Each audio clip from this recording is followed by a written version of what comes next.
I grew up playing hockey. I was actually offered to go into the OHL, but I had also been accepted to medical school. Miami is a very competitive place. Everyone's got a new diet. Everyone's got a new workout. Everyone's got a new way that they want to treat people. How did you differentiate yourself from your competition in Miami? The way I differentiate is by how I looked, how I lived, and how I acted. My marketing isn't me sitting in a white coat trying to talk about how great I am. I prove it works through what I do and through what my patients do. How I was able, as a 27-year-old country bumpkin from Pennsylvania, to come down the sexiest city in the world. And trust me, I'm the most hated doctor among doctors, and I love that.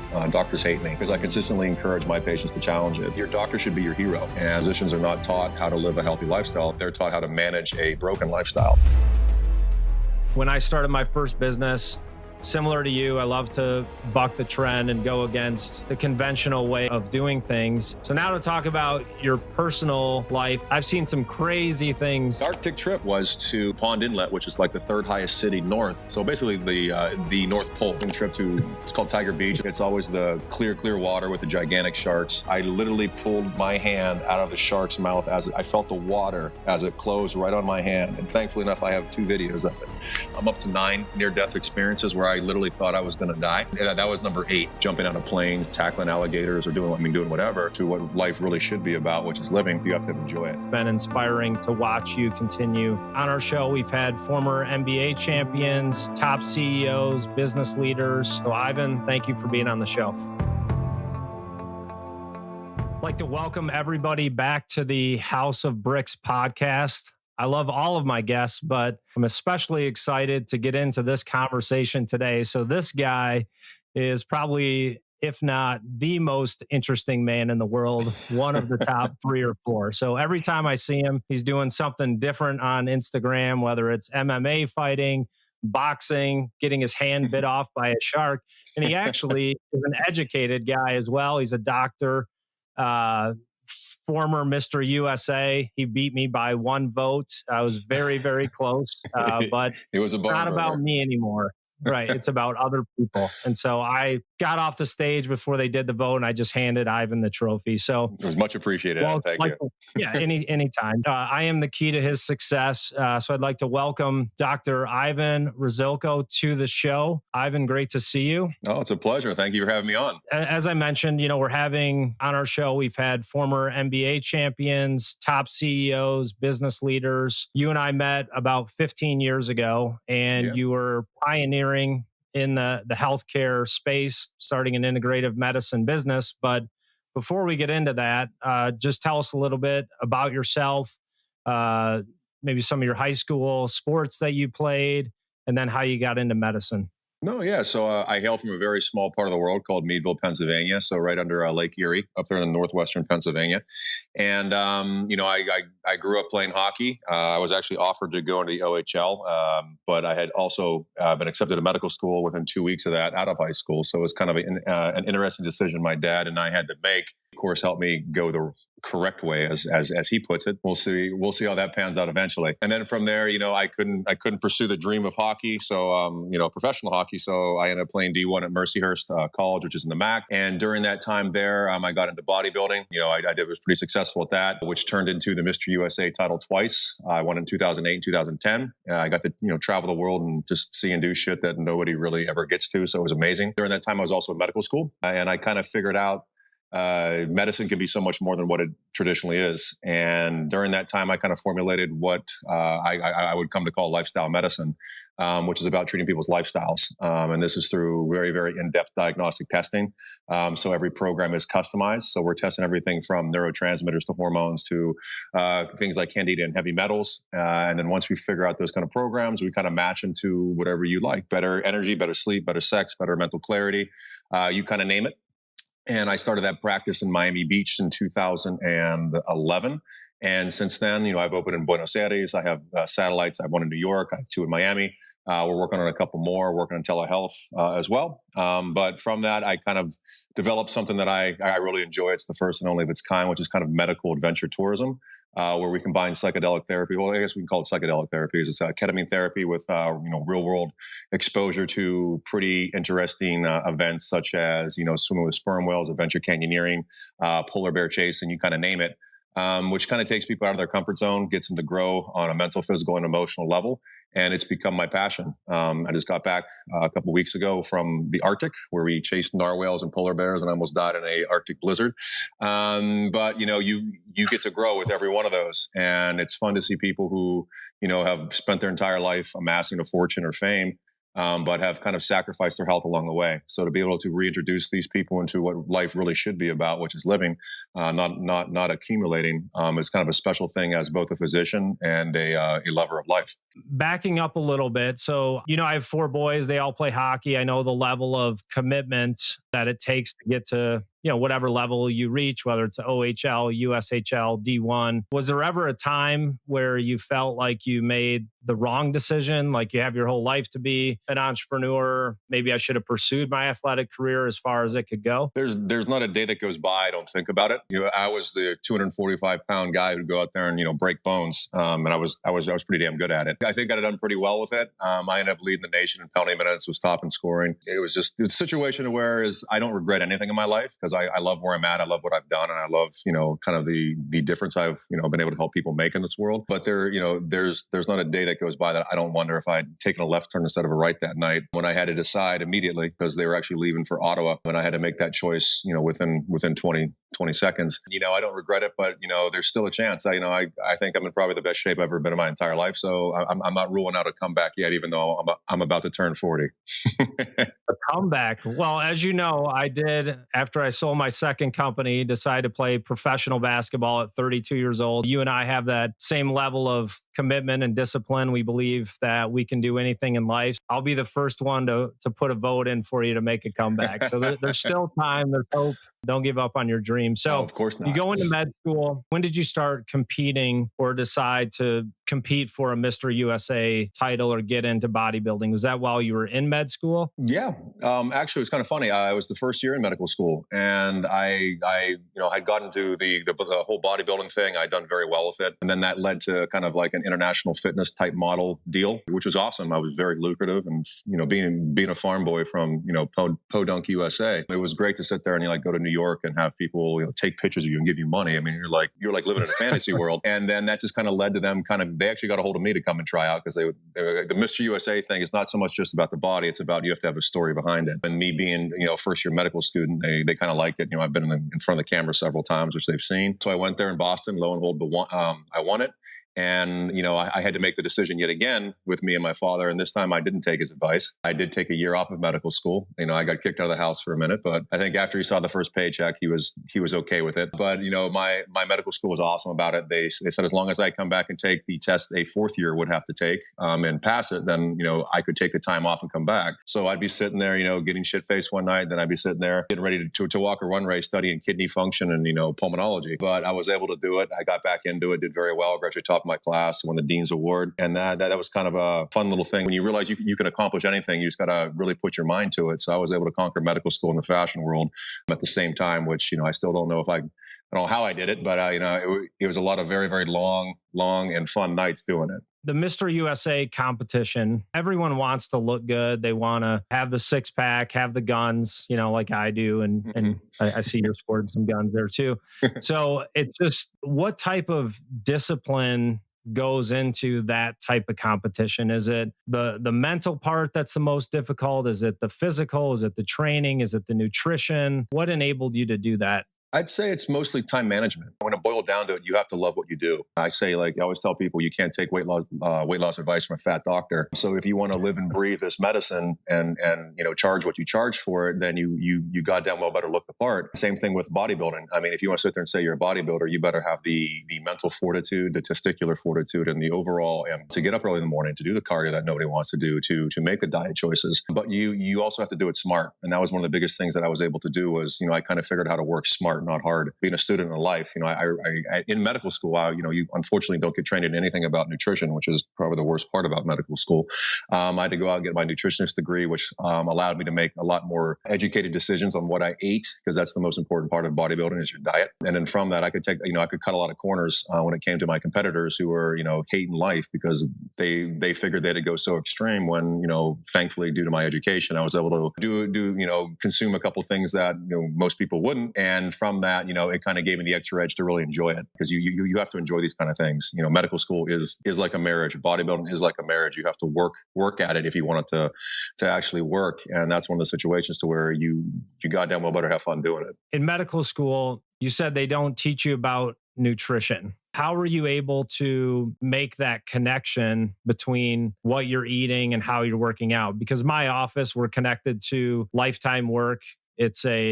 Or Lifetime Fitness. It's a 5-story state-of-the-art fitness center. And not being judgmental, but 80 to 90% of the people that are in there, they're in there every day. They're working hard. They're trying things to lose weight, to get in shape, and yet they're not seeing any progress. What are they missing out on? Again, there's no magic bullet, and looking good and feeling good is a three-pronged approach. You have to have the physical aspect of it, which is the exercise. You have to have the mental aspect of it, which is the commitment to it. But then there's also the emotional aspect, which is the love of it. There's a lot of people going there thinking, if you get in the treadmill and run for an hour, or if you bench pressing 500 pounds, you're going to look good, which is not the case. There's so many different moving parts to it, which is something I learned in medicine, just to see how intricate the cardiovascular system is. I just imagine what it takes to get a six-pack. So it's just one of those things that there's a lot of people in there not working smart. They're working hard, which you build different characteristics with that, but you aren't going to build the body you want by just sitting there and just doing the physical aspect of it. And miseducation or uneducation, I guess you could say, is one of the biggest viral components of what this world is right now. And if you take a look at it, medicine's probably the most terrifying part of it. Physicians are not taught how to live a healthy lifestyle.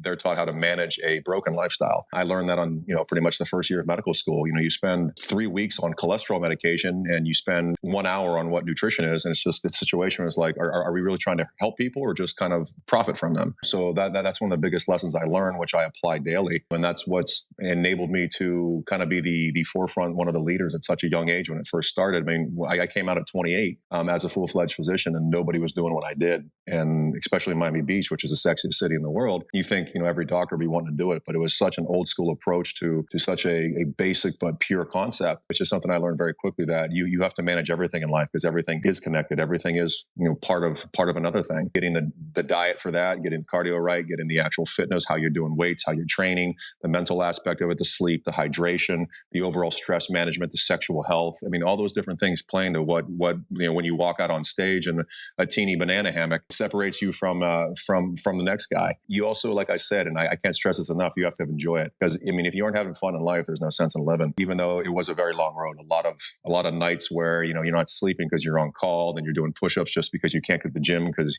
you're stuck doing surgery for 10 hours a day. It's one of those things to where you have to come home and just really find enjoyment in the hard parts of what make you. And that's one thing I was able to find.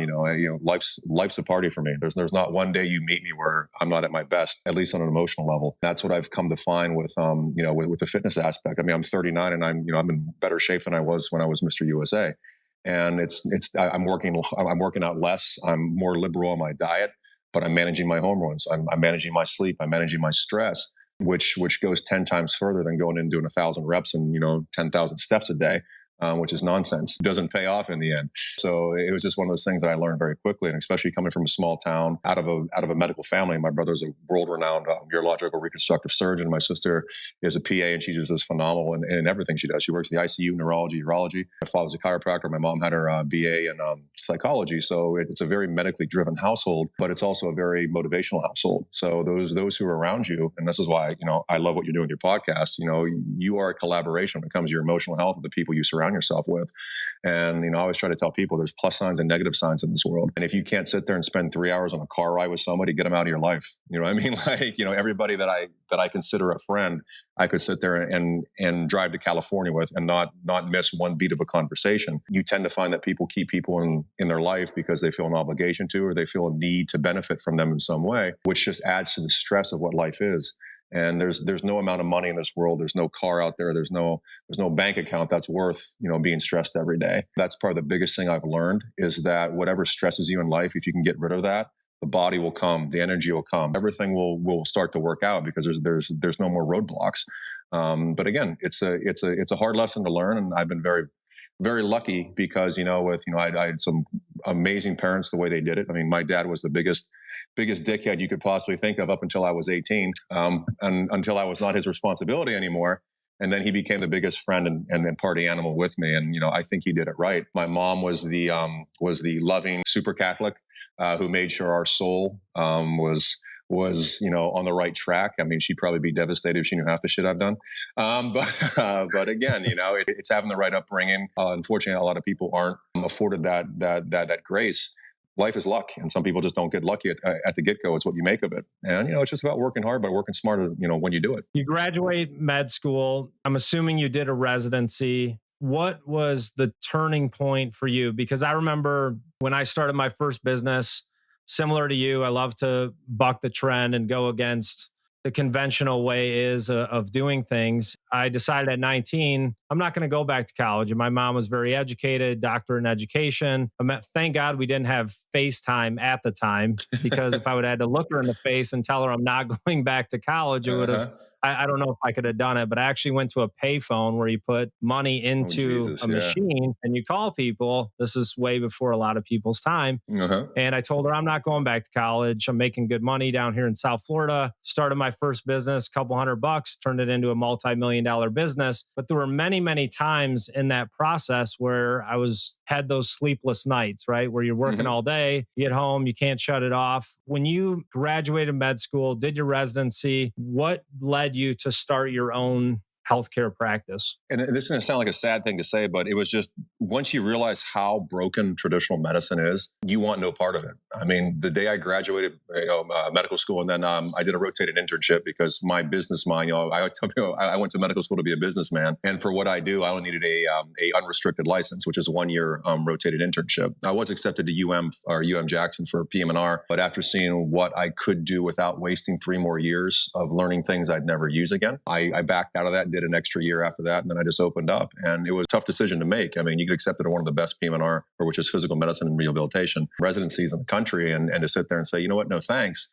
There's a lot of eyes that, and furrows that take place over, why are you doing this? But when you see an aspect of how traditional medicine is just made to basically prolong death, so you are considerably charged every month for your insurance and for medications, it just gets disheartening. And I wanted no part of it. I actually burnt my white coat on the day I decided I would never be back in a hospital. It was one of those things to where if I want to do medicine right, how could I Frank Sinatra this, do it my way? And that was taking my history of, being athletic my entire life. I now had a nutritionist degree because I got that while I was in medical school as well. I did some personal training on my own, and I kind of combined all those into a lifestyle that, you have to live through your medicine. If you take a look at my Instagram or any of my media, that, I don't really promote my business, but if you look at what I do, I promote the lifestyle this medicine brings, whether it's jumping out of planes, tackling alligators, or doing whatever. The majority of my business comes from people just walking and being like, I want to do the same stuff. How do I do that? And it's about maximizing your physicality, mentality, and emotionality on every level. People who are in shape tend to be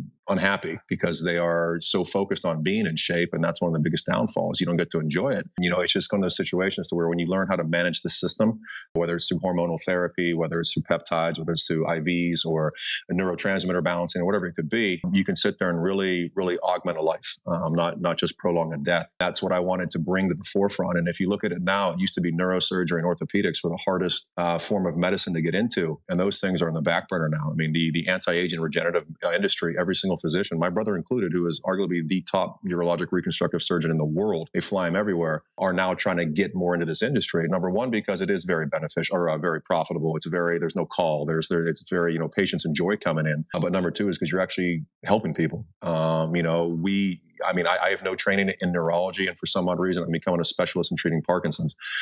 Just because, I had one patient come in as a referral. We did it as kind of a, not an experiment, but he was on his last hope. 7 years of it. He's 84, just a horrible life, and he wanted to come in and really see what we could do from a completely different angle. And within 6 weeks, we had this guy, and he was enjoying life. And eventually, I was able to get him out and go hang gliding, a mile above the earth. So to see that kind of ability to treat things that are perceived as end stage, or there's no hope in traditional medicine, which for a lot of things, there is no hope for MS. You just got to manage symptoms.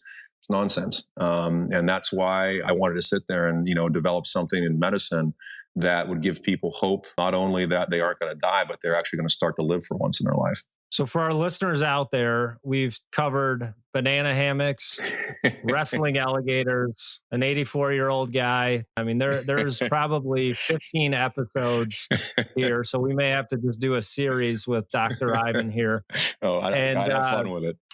and I know you do, and it's real. And what I really appreciate about you is just my interactions with you is you really do care about your patients, you care about the outcome, and you're not willing to just accept things as they are. So I just wanted to say I appreciate that about you. You've been Thank a you. good friend, and it's been inspiring to watch you continue to succeed. I know when I met you, you were really early on in the IV A long time treatments ago, yeah. and talking about peptides. You had a little office at the top of the Delano Hotel in Miami Beach, and now it's Loving this life. people. Yeah, it was so easy back then, right? Uh-huh. It's definitely grown into a lot more than that, but it's well deserved just because, again, you're getting results. People are living a better lifestyle. When you started the lifestyle medicine business that early on, what did you do? Because I know Miami is a very competitive place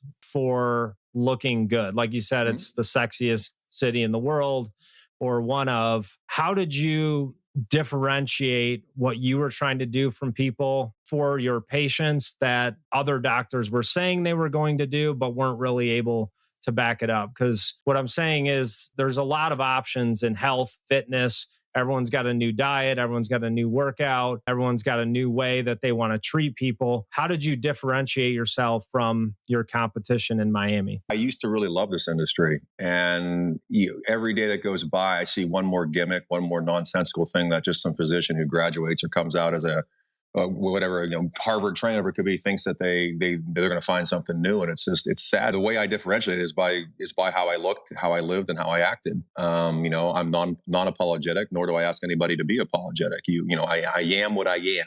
And I think that's what kind of helped people understand that, I fucking love life. You know what I mean? Like there's not one person who enjoys life more than I do. And I attribute it to my health. And again, it's not just the health and how I look. And again, very seldom do you see a physician who's in shape anymore. Even this, even in this new budding industry, it's a bunch of overweight doctors who are already balding and can't do anything really outside, but they're sitting there pitching like they're going to give you the magic bullet that's like the next fountain of youth, which can be dangerous. I have patients come in and now I'm fixing more people who are coming to me because they've been hurt in this industry. They've been overloaded with testosterone or given certain things like semaglutide and Ozempic the wrong way and all this kind of stuff. And it's just, a lot of physicians are flooding this industry just because of the potential to make money in it. And then you have a lot of physicians doing it with very, very cheap pricing, which, that's one of the biggest things that I did. I found that, my patients are some of the wealthiest people in the world, but they're also the most committed. I have people who save to come to me. And it's nice because I always say if you buy a gym membership for $120 a month and you miss one day, you feel horrible about it. And that's how medicine should be because, this is every day. It's 24 hours a day. You need to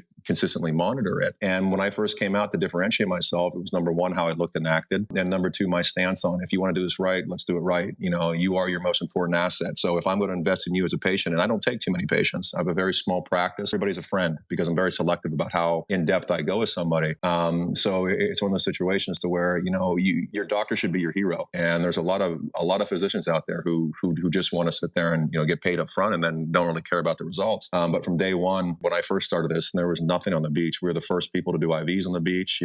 My protocols were my own. But again, I'm consistently learning. I'm consistently on top of the game. Right now, we're about 3 years ahead of the curve, which is nice, with the stuff that we do. We'll do it, and then 3 years later, you see it on every single magazine. People are now doing it. But you have to be consistently learning and evolving and not just reacting. A lot of physicians are reactive. You have to be proactive. So that's how I kind of differentiate it. But then again, also, this is the sexiest city in the world. You got accents. You got to be out there. You got to be seen. You got to be having fun in life. And that's why my marketing isn't me sitting in a white coat trying to talk about how great I am and about what this medication does.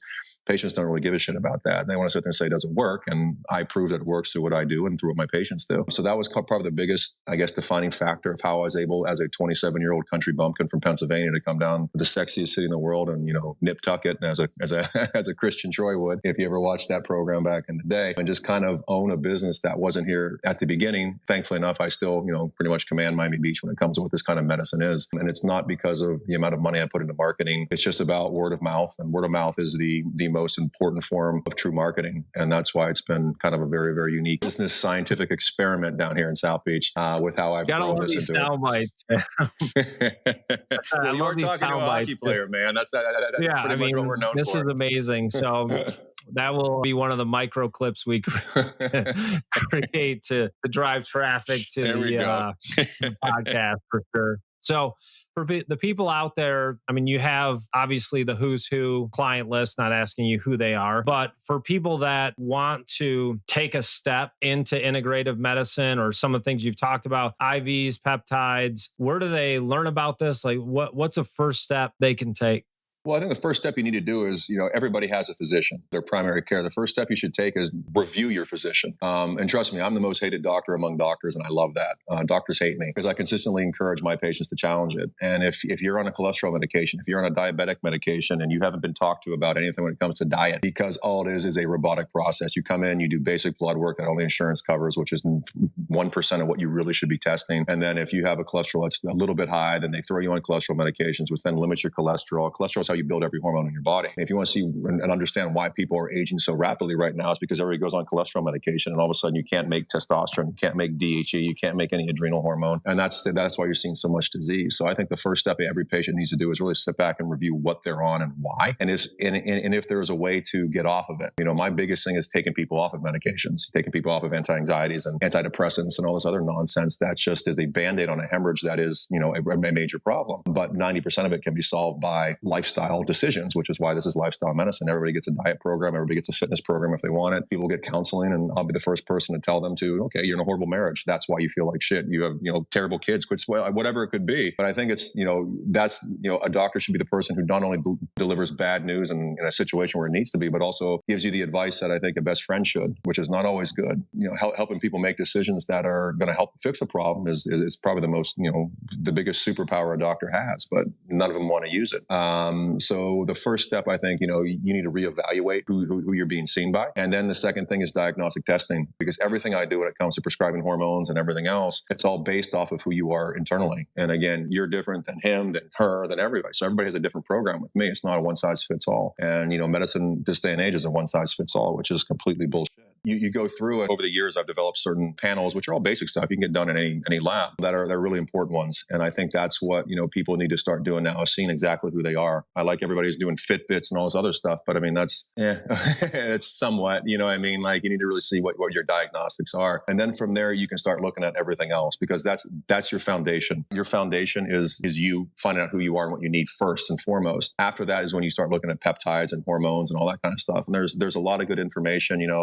I learned a lot of stuff from the A4M, which is it's a governing body which credentials a lot of physicians who do this right now who are looking for it, and that's where you can go there and just start Googling and just kind of researching. And if it's something that you see on major news and they're promoting it, I would say go against whatever it is, because that's all nonsense.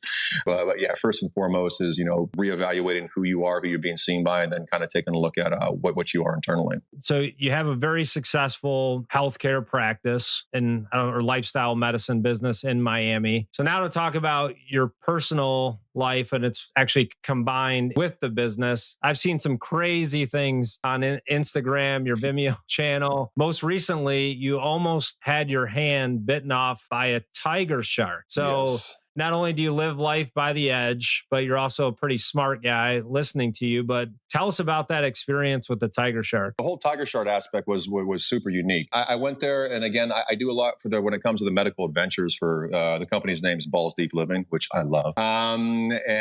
So is that hold on? So is that your company? Yep, Balls Deep Living was my creation. It originally was T-Rex Got a Hunt, and then I transitioned to something that's more, I guess, kitschy and more fun. You, more me. Based on the sound bites that we've had already, I think. It's and with it, what it is you sit there, and if I'm going to promote an experience and do it, I always go and try it first, just to make sure it's something that I would consider and something that's worth it, I guess you could say, and something that I want to take patients with, because I actually go on all his adventures with them. So this one was a scuba diving trip to, it's called Tiger Beach. It's whenever you see Shark Week, it's what's always on there. It's always the clear water with the gigantic sharks. And it's something I love doing. I'd done this for my birthday back when I turned 35. I did it the first time, and I'd rent the boat myself, and it was just myself doing it. But this time I work with a specific charity called Shark Team One, which is a 503c charity, a 501c charity, which is everything's a write-off. So it's always a good thing. And along with that, so I had gone out there with them. I did it. There was a group of, I think it was 8 people on the boat, and it was 6 dives over 3 days. They're giving us all these rules, like if the shark comes here, do this, that, and the other. And, I'm not paying attention. I get down there and I'm the last person to go. And of course you're supposed to wear all black, because if it's black, right, the shark doesn't want it. If it's white, it thinks it's a fish or something you're feeding them. So everybody goes in there, and I get the cameras ready. So I go down. I have a bright pink and blue BCD on, which they were not happy that I had, and I forget my gloves. So it's not in a bad way, but I was kind of a mess, but a happy, fun mess. And I get to the bottom, and within 10 seconds of me hitting the bottom, because you sit at the bottom and like they feed them in the middle, and they come by you and you sit there and watch them. Both of the 2 sharks, and one was a 13-foot, one was an 11-foot. The 13-footer was pregnant, so she was monstrous. The one comes at me, and I'm not paying attention to the other one coming at me because I'm so mystified. I'm watching this gigantic tiger shark for the first time come at me. The guy had told us, if you hear a bunch of clinking, like tink, tink, tink, tink, tink, because under the water noise is amplified. He says, if you hear that, somebody's in danger. And he goes, it'll probably never happen. But, if you hear that, just everybody needs to look around, because there's somebody that's in danger. And of course, I get down there, I'm looking at the shark, and I hear the tink, tink, tink, tink. And as I turned my body to see what it was, I literally pulled my hand out of the shark's mouth as I felt the water as it closed right on my hand. And thankfully enough, I have 2 videos of it to prove that I'm not bullshitting. I saw the video. I'm like, this guy, I've seen you standing on top of an airplane. I didn't know if that was real. Like you were standing on top of an airplane while it's flying. Yes. I've seen you bungee jumping, but the shark is what got me. I mean, you were... There's no putting that thing back on. It wasn't. Again, you're 2 hours out by slow boat. So, I mean, if I hit that and it hits the right artery, maybe Dr. Ivan doesn't make it back. But it was funny. And I've had, now I'm up to 9 near-death experiences where I literally thought I was going to die. And that was number 8, which was only 3 weeks or 4 weeks ago. So imagine how interesting so what's my happened life. Since then? The Arctic trip. So another trip I had booked 2 years ago was to Pond Inlet, which is like the 3rd highest city north. So basically the North Pole, almost there. It's the Arctic Circle, midnight sun. It's crazy. And you go and stay in the flow edge. The flow edge is called the line of life because as the ice melts in the summer, the narwhals and all the whales come by like right next to the edge of the ice to get to their breeding ground. So you go up there and you stay in these fancy tents and you eat all this fancy food and you go out and watch the narwhals and the polar bears come walking by and you just chase them around. It's really cool, But we get there and lo and behold, we get caught in one of the most crazy freak Arctic blizzards. You're not supposed to have an Arctic blizzard there this time of year. And like we get a thing like, we got to go. Like our guides are like, we got 2 hours. It's a 2.5 hour trip back. We're going to get caught in this. It came out of nowhere. So we take off and like halfway through it, like we have Inuit, which now I understand. I mean, I grew up with Eskimo pies and Eskimo kisses and all this stuff, but Eskimo is not what you're supposed to be saying apparently. So it's called Inuit. So now I know that. And so we get halfway back and, my guide had given me polar bear gloves that his wife had made for him out of polar bear skin. It was crazy. And we're bundled up, heading back. And all of a sudden we get to a complete whiteout where we can't see, gigantic mountains anywhere. And we're going down a frozen fjord. And they just stop the things and say, everybody just hunker down. We have no clue what's going on. So we hunkered down for like 30 minutes and it's just blowing. Snow is piling up. You got like 2 inches of snow on you and you're just sitting there. Of course, again, I was probably a little high. So what's going through your mind in there though? I mean, hang out. You're talking about a near-death experience, North Pole.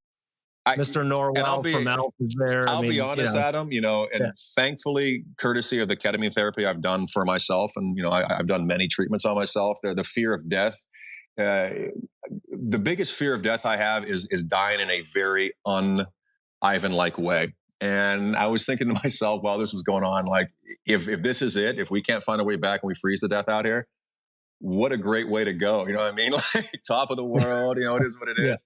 Literally. Granted, I don't want to die, but we all finish second in life. So, I mean, like it's a situation I was like, well, okay, this is okay. But the thing that really got me was when you sit there and you see your guides, smoking cigarettes and just kind of like hunkered down, they aren't that worried. So I'm just like, well, I mean, this is dangerous, but I'm going to worry when they worry. And thankfully enough, we got through it. And they had one GPS, and that was the only. I mean, if they didn't have that GPS thing, I don't know if I seriously don't know if we'd have got back. But it took days away from the naturalistic part of what that experience was. But through that, it was the first trip I got to take that I really discovered the beauty of different cultures, because the Inuit people, some of the most amazing people in the world. And again, I spent a lot of money on this trip. I had actually taken a patient. There was a patient was with me too. Go figure. And I want to see polar bears. I see narwhals. We saw polar bears. We see narwhals. But that trip was worth every penny, and it was one of the coolest trips ever. And I'm actually planning on going back up in August to Manitoba to do the Churchill. You swim with there's 1,000 or so beluga whales that come in to breed, and the things you get in the water and swim with them, wild ones. That exact Well, it was trip. funny. I texted you about that. I was like, "Hey, what do you think about these guys?" You're like, "Man, I had that trip booked." 100%. No, and now true. after listening to this, I should have known that you had already planned that. I'm surprised you weren't on it. But, well, again, yeah, I'm still saving my pennies to get on that one. So yeah, that's why I was at 25, 26. I have different funds. And so for me, every time you see me, I'm just waiting for my next adventure, which is what gives life meaning, I think. And it also gives me the drive to work harder and help more people, but at the same time help myself to be able to see more and do more. And I think that's probably the most important part about what I've learned when it comes to to working hard is also you really have to play hard. One of the things you mentioned is that life is experiential, and as we close here, that is really the purpose of this podcast, is to get people to enjoy the experience of life, using the bricks of life as to build a strong foundation, instead of carrying these emotional bricks of even things you've done in the past that were good, right? People hold on to past accomplishments. Oh, remember in 2010 when I did this? You didn't stop at Mr. USA. You didn't stop at the lifestyle medicine business. You didn't stop wrestling an alligator. Now you're talking about going to see the Titanic. So you continue to use life for you and those experiences. You sound very emotionally healthy as well. Is there something you can share with our audience of an experience that could have been viewed as a negative for you, but you were able to turn that into a positive? Yeah, actually, yeah. In 2015, on July 2nd, in probably the most expensive restaurant in all of Miami, and I preface that for a specific reason, I was arm wrestling one of the bodyguards of one of my patients who invited me to come there. This guy's father was the only person to beat Bruce Lee in competition. So it was, one of these chips on his shoulder. At the restaurant, private room. Yeah, it was a very expensive room with a very expensive people. So we sit there, and again, one of the things I learned from it was always set yourself up to win. And a couple drinks in, that's the one thing with alcohol. I love it. I mean, I was actually having a drink when we started this, but it definitely does numb your ability to actually think collectively. And I mean that by saying is, so we wanted to arm wrestle, and I'd set myself up on the wrong side to where if you're going to arm wrestle, you make sure it's legit, because if you grab a table and twist, there's a lot of bad things that can happen. I couldn't grab a table, he could, and something bad did happen. It shattered my humerus, so I broke my arm. I remember this. Oh yeah, I saw you when this happened. And you were so nonchalant about it. There was something like, I may not be able to use my arm ever again, or something. And then you're like, how's the weather? Exactly. It was very conversational. It's one of those things, and again, you have to practice what you preach. And again, there was a situation to where I went to the best specialist down here. I was saddened by how traditional they were treating the situation, and actually how hard it was to actually even get in. The reason I had such a problem with the healing, not the healing of it, what happened was because it was on July 4th weekend, and no orthopedic surgeon wanted to come in. So I should be retired right now after I sued Mount Sinai for what they did, but it is what it is. So I don't see anybody. My arm heals the wrong way. I finally get to see somebody 10 days later. And with all the hormones and stuff that I'm always on, I heal incredibly fast. So the bone healed the wrong way. So during surgery, they actually had to break my arm again, which unfortunately gave me a wrist drop. And it was a very severe wrist drop, to where this was me. You'd be like, I'll give you $10,000 to give me to do a thumbs up, and I'd be like this the entire time.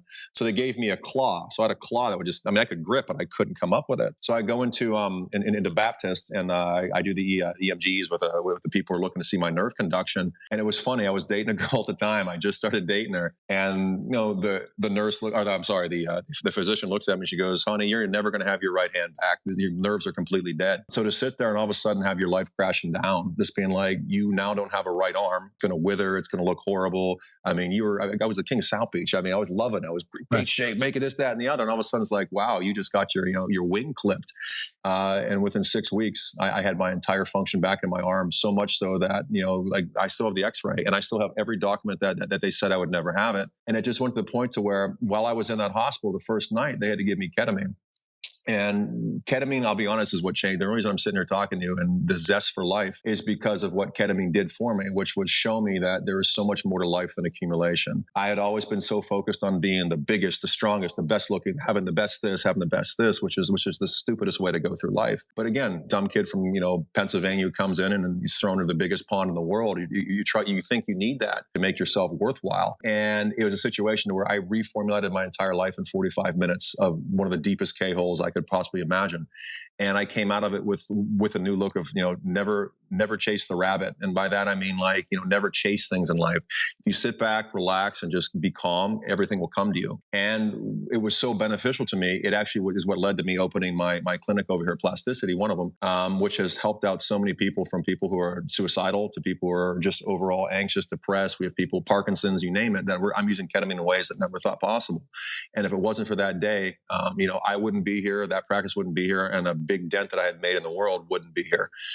So I think, as you say, something that could be perceived as horrible. I mean, like getting, told that you'll never have your right arm back when you're right-handed could be perceived as one of the worst things in the world to ever happen to somebody. But it turns out that was the best day of my life. I remember seeing you like this. So I am a witness. I did see this happen. And now I see you doing backflips in South Beach. I see you doing one hand martial art moves on Instagram. So I really appreciate you being on the show today. Pleasure's More all mine. importantly, I appreciate your friendship over the last 13, 14 years. Likewise.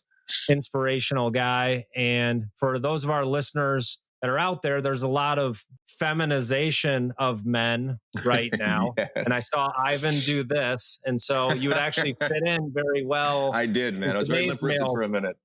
Yes. Today's very feministic male culture. It's good to see someone pioneering how men, re-inspiring people on how men were designed to be, live, and act. We don't have to all push the limits like you do, but there's just something about being in shape, taking care of your responsibilities, being an entrepreneur, growing a business. And what I know about you is that you really do want to change people's lives. And I think that is the authenticity that you carry that a lot of doctors don't. And it's not their fault. It's nothing against doctors as people, but it's the system, the healthcare system. It's very symptom based instead of getting to the root of the issue in a holistic way, which is mind, body, spirit, physical fitness, nutrition, all the things that you've talked about today. So, no, for sure, Ivan, man. Dr. Ivan, we appreciate you. I'll call you Ivan.